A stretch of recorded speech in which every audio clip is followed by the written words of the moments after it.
sometimes I get a little too mouthy in sermons, and then I look back later and I'm like, it's not a good look, right? And so I'm aware of that before I even start, but I got to tell you guys, I'm having a terrible week. I don't know when this sermon will be played again. I mean, we have this thing where we'll play it the week of, and then we'll come back later, and so maybe this part gets scrapped, but there's just a lot going on. I mean, I'll get into it, but I want to admit right up front that I'm about to preach something that I'm not living. I want to be completely honest that this is probably the most hypocritical sermon that I've ever preached, because while I believe it, I don't feel it. And while I want this to be my compass, I'm experiencing a week that's very different than that. And so if you've bumped into me this week and you're like, how can somebody say that and then be the way that they are? I'm telling you, I don't feel it. We're in a series right now. That's a weird way to start a sermon, but I'll explain. We're in a series right now about the conflict. John Vervecchi is the first one to say it in a way that I understood. The conflict between what gets our loyalty, what shapes our thinking, what we pour our thinking into. If you think of our internal thinking more like a dialogue, this back and forth rather than a monologue, the dialogue is shaped by either the love of conquering or the love of wisdom.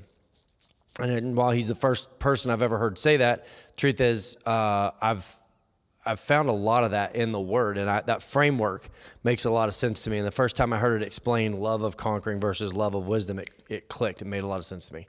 Because you find it that what you love the most shapes the rest of your choices. Your choices will spring out as a result of the things that you love the most. And so when America faces a downfall, it will be because we have fully established that we love conquering more than we love wisdom. The week that I'm having is in relation to a lot of that.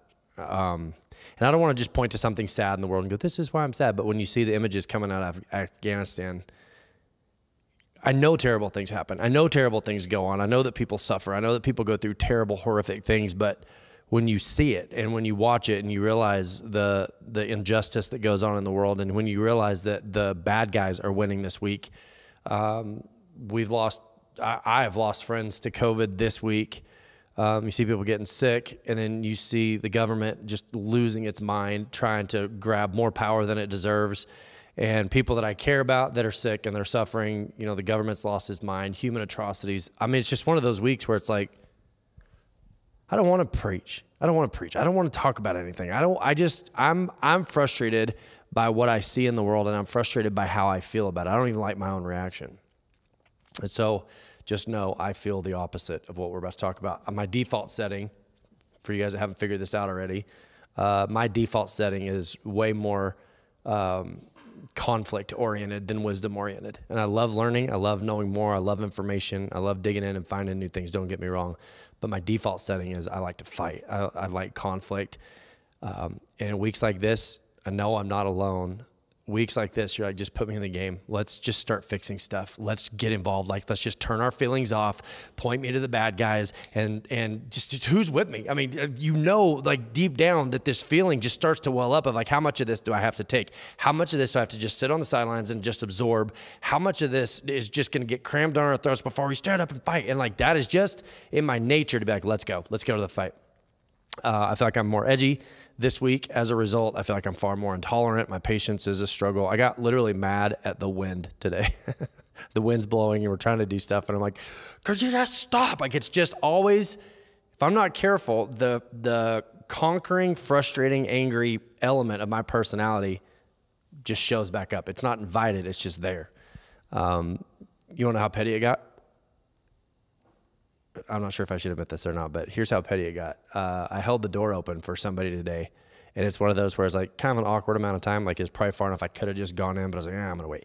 So I wait and I hold the door, walk right past me, look at me, no thank you, no nothing. And like, that's not a big thing. That's not an insult. But if you're like me, you're like, you're welcome. I didn't say anything.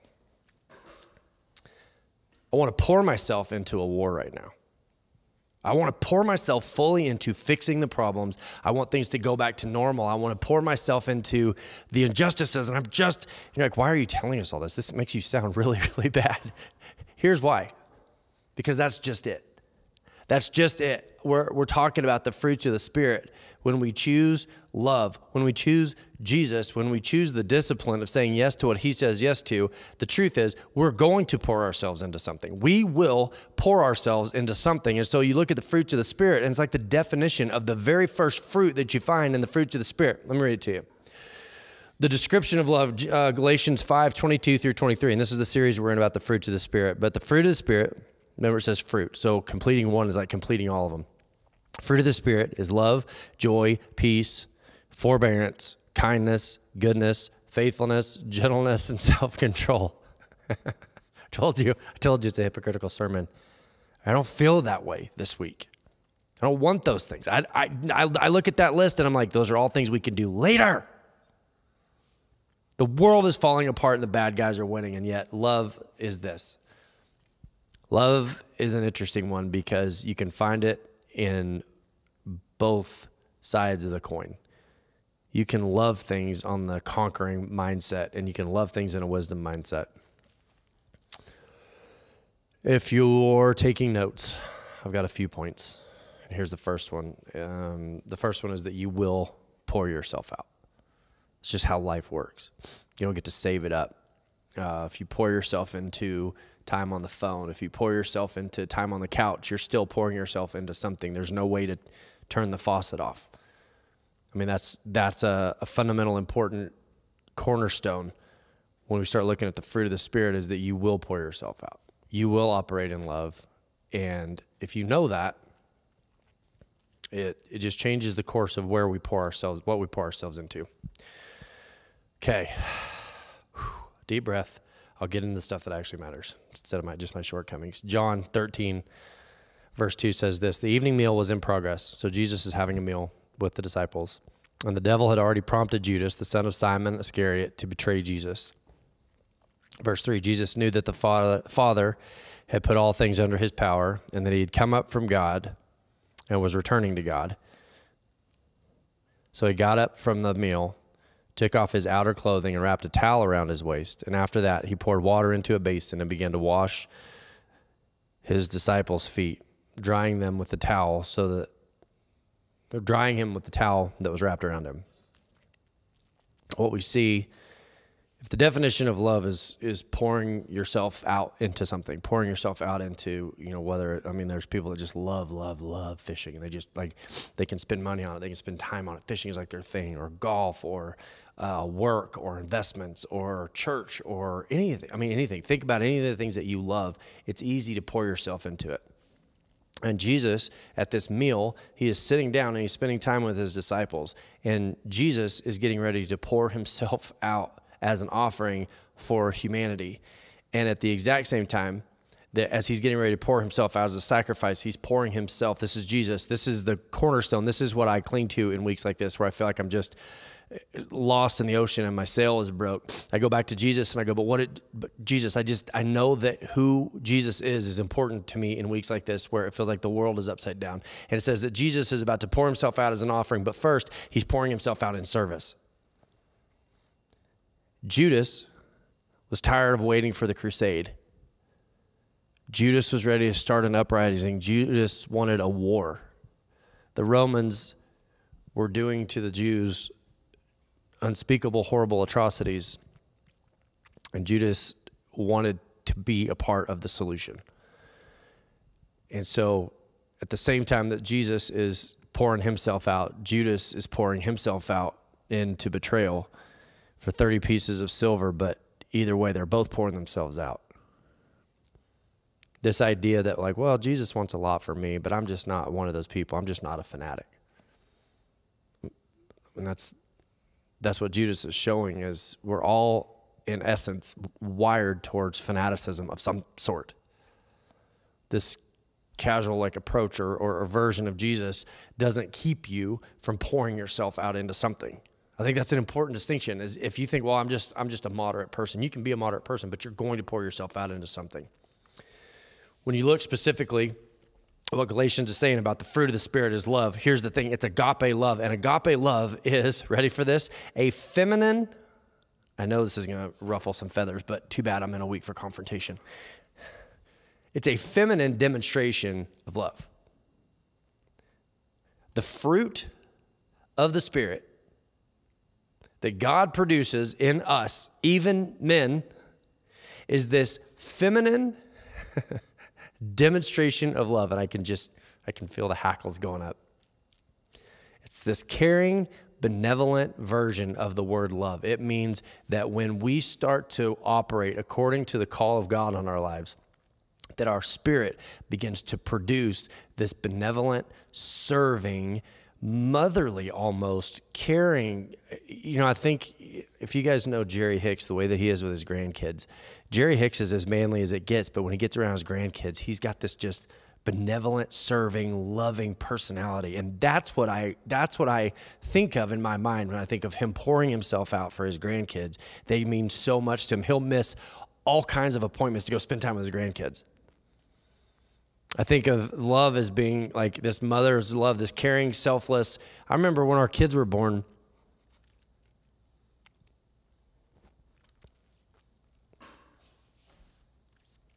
and my wife just takes on this love that I couldn't understand. I didn't understand it. She loved to get up in the middle of the night, and there was nothing that the kids needed that she wasn't willing to provide, and there was no length that she wasn't willing to go. If you've ever seen a mom with a baby and you go, that's the kind of love that I want. I mean, not only do we want someone to love us that way, that's the kind of love that we want to produce in each other, this caring, loving, go the extra mile kind of love. And it says that is a fruit of the Spirit. Now, here's the problem.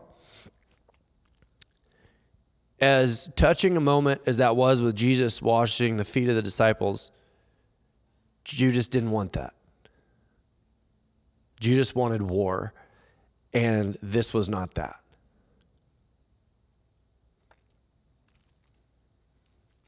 I'm sitting here going through everything I'm supposed to preach about today, and I'm just racking my brain because I'm like, I don't want to preach it. I don't want to preach. I don't want to preach about any of this. And there's stuff going on. There's more. There's just a lot. It's like I have this moment where I go, I'm not going to say that God said it to me because I think people say God said a lot. But here's this moment. I had this moment of realization of the battle that I'm fighting, like in my own life. I share some personality traits with Judas. I don't want this benevolent, loving mother taking care of baby, Jerry Hicks taking care of his grandkids sort of love. I don't want that love. What I want is justice, and I want an end to the suffering, and I want the conquering. I listened to a podcast about Genghis Khan, and I'm like, right? That approach makes a lot of sense to me. I want to conquer everything. And what Judas is saying is, I don't want Jesus to love me right now. I don't want Jesus to wash my feet right now. I want something to change. I want there to be a end to the injustice. I want the Romans to suffer the way that I've suffered. I want to see them suffer the way that they've made us suffer. And there is something so deep in us as people that we want the people who cause us to suffer the way that we've suffered. You hear stories about families that are being abused and ripped apart in other parts of the world, and they're sparing the little girls for the worst possible reason.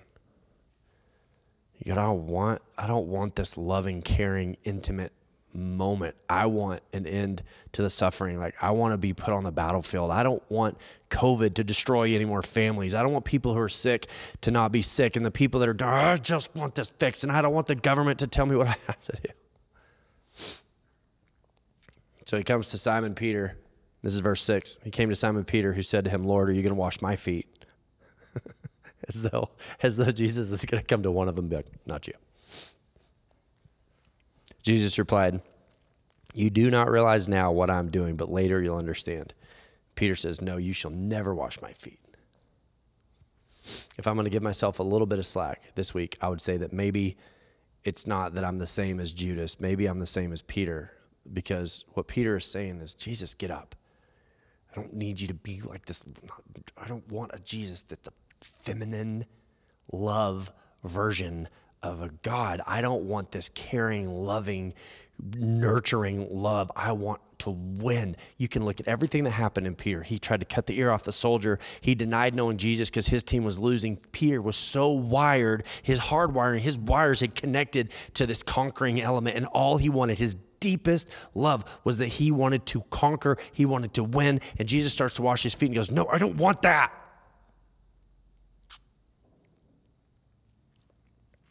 Maybe not that he's against Jesus. He's not against Jesus. But conquering was more important to him than intimacy with Jesus. And I can tell you that makes sense to me this week.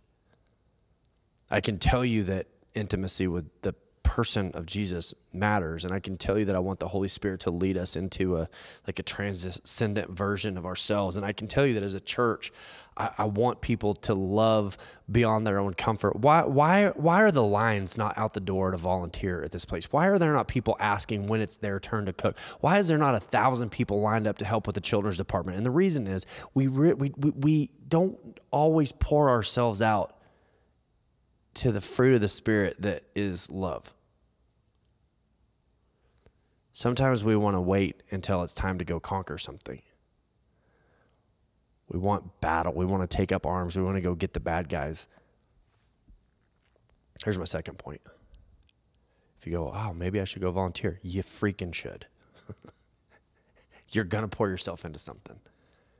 Can I just say that real quick? Can I just pause? You're going to pour yourself into something.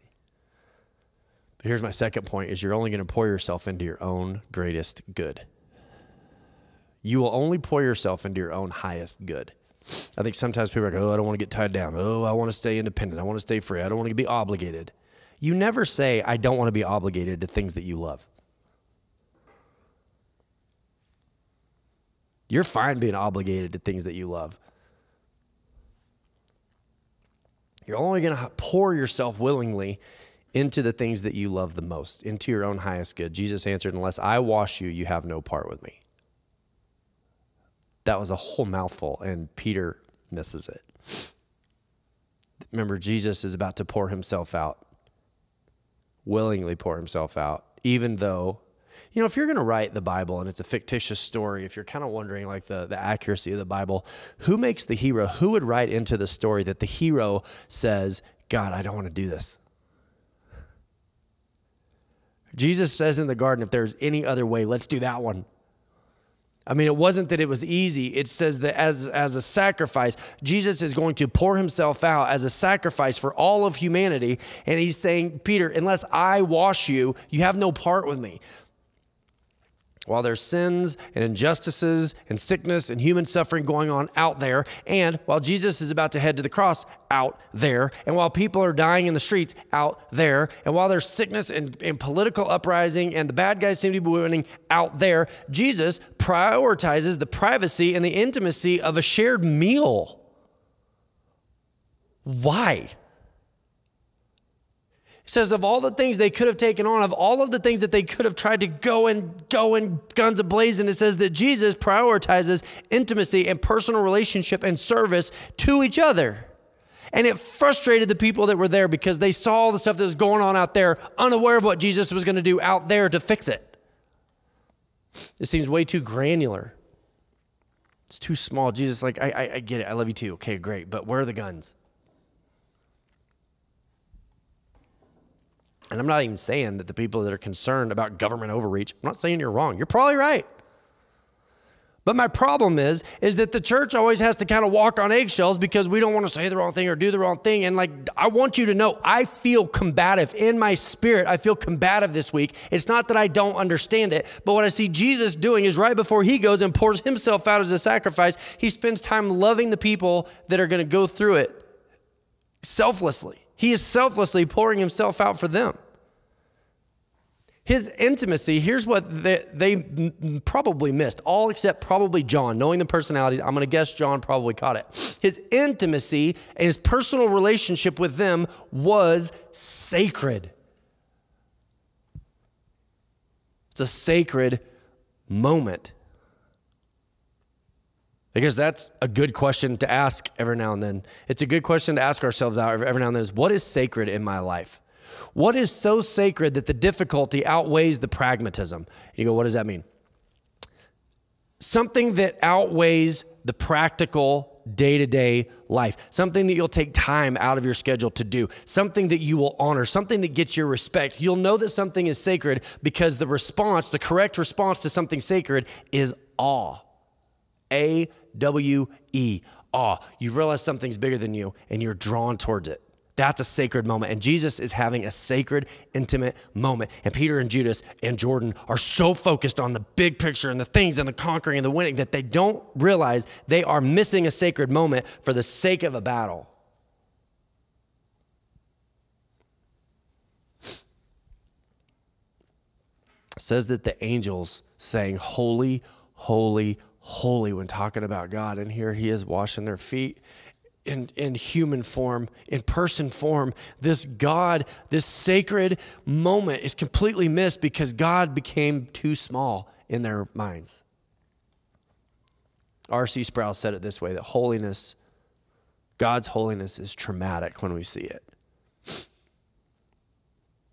It's traumatic because, like the prophet says, I'm trying to remember which one, I think it was Elijah said, woe is me, like, oh no.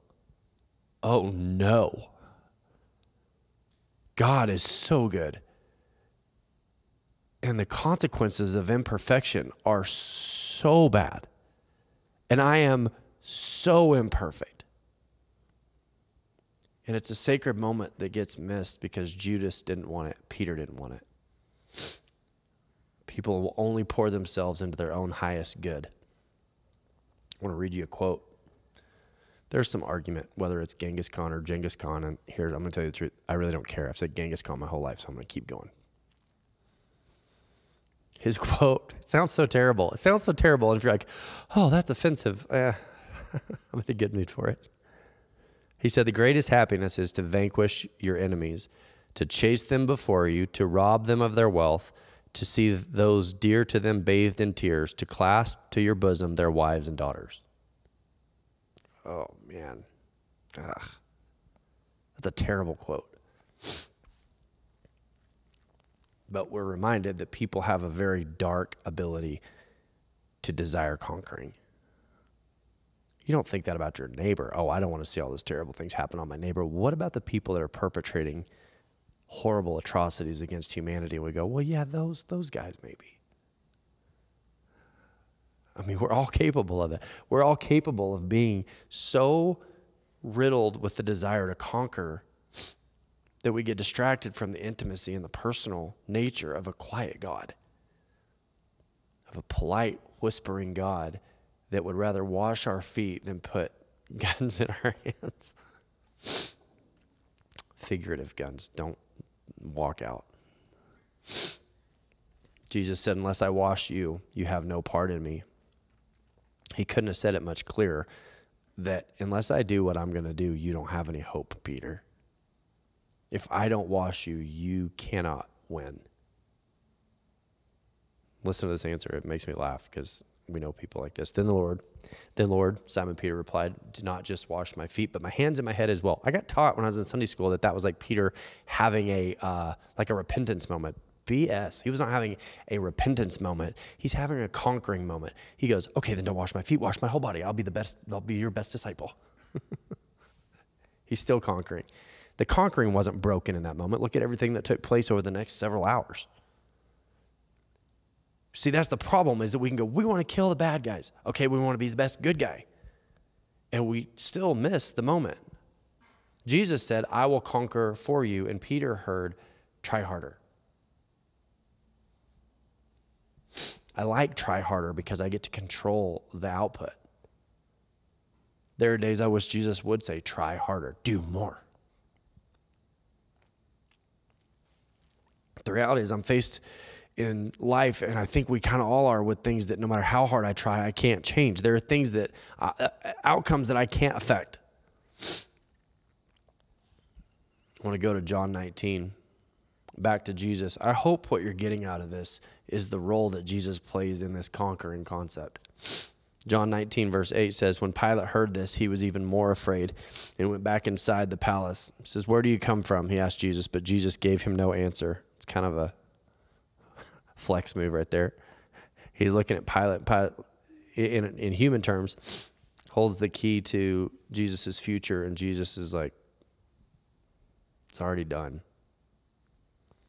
Verse 10, do you refuse to speak to me? Pilate said, don't you realize I have power either to free you or to crucify you? Jesus answered, you would have no power over me if it were not given to you from above. Jesus would go to the cross willingly, pouring himself out. And in doing so, what he's choosing is conquering not sins with an S, not the plural version of sins, not your struggle, not your injustices, not that struggle that you have that no one knows about, not those little micro sins. He said, I'm going to the cross to conquer sin. Peter's saying, let's take on the bad guys. And Jesus goes, if I started doing that, I couldn't stop until I got to you.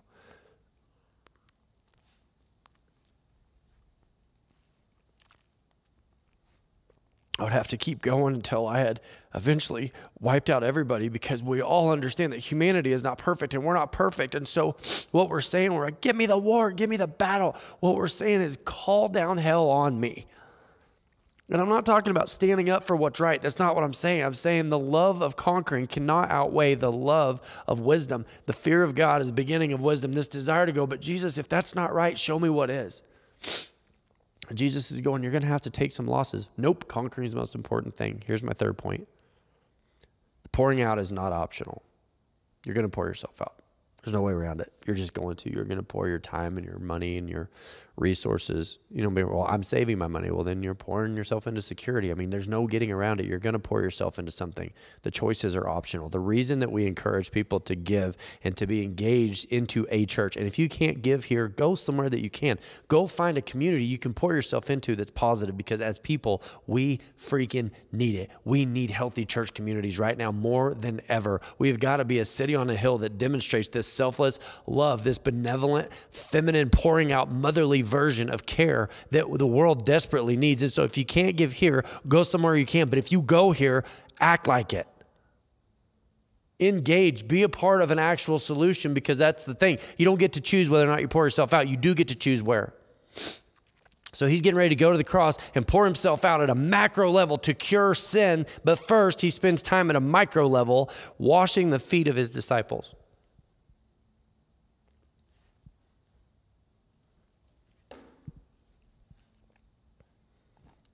It's interesting to me that as he's washing their feet, he knows that all but John the Beloved would die as martyrs. He knew that Judas had betrayed him. He sat there looking at Peter, so determined to conquer, because deep down there's something, listen, like there's something in us. There's something in me, and I don't fully understand it. There's this desire to take over the world and make a giant difference. And he's washing their feet, and he's seeing the way that they're going to die, and that the conquering in this Genghis Khan version of conquering would never be a part of their story. But that those 11 people that he's having this intimate, personal, relational, quiet moment with would go on to change the world. They weren't conquering it to their own desires. They weren't conquering it to the way that they wanted to see it. Lacey had a great point last week. She said, we forget that the Bible talks about the power that the enemy holds over this earth. We don't get to win the battle the way that we draw it up, but we get to rest in the version of Christ, this conquering that took place on the cross, that says that none of the losses are permanent. It's over. When you see people hanging onto the wings of airplanes trying to escape, and your heart goes out to them, and you go, I want to be involved. What do I do? What more than the cross can you offer to someone, that this doesn't have to be this way forever, that the battle over sin has been won, the conquering that we have is complete, it's completed. that when we operate in intimate, small, personal, relational moments, what we're doing is we're operating in the nature of Jesus. We're operating that says, hold on, I got to quit fighting everybody all the time. I got to quit being mad at the wind. I got to work on not caring when people don't say thank you for holding the door, me holding the door. You got to understand, I'm telling you, I am admitting it, and I'm not here. I'm not there. I was mad when I walked in the studio today. I'm in the middle of it, but I believe it. I believe that I'm going to face things that I can't fix. I believe that there's going to be injustices that are not right. I believe that the bad guy wins a lot. But I also believe that the battle over sin was won by a Jesus who wants to take time out and have these personal, intimate moments. And that when we lean into those, we begin to produce a love that goes beyond conquering. That's what it means to operate in the fruit or the result of the Spirit. Is God, help me to understand when you've called me to war and when you've called me to peace. Help me to see the distinction between what you did and what you're calling me to do. Let's pray. Lord, I pre-apologize because I know that my default setting is the opposite of everything I just preached. I believe it. I still believe it, but I will readily admit I'm not very good at it. But God, we're in a mess if we can't set down this desire to conquer the bad guys. God, could we love the people that persecute us? Could we pray for the people who persecute us? Could we take up our cross and follow you? God, there's a version of following you that we can't understand, that we don't get. We are not there yet.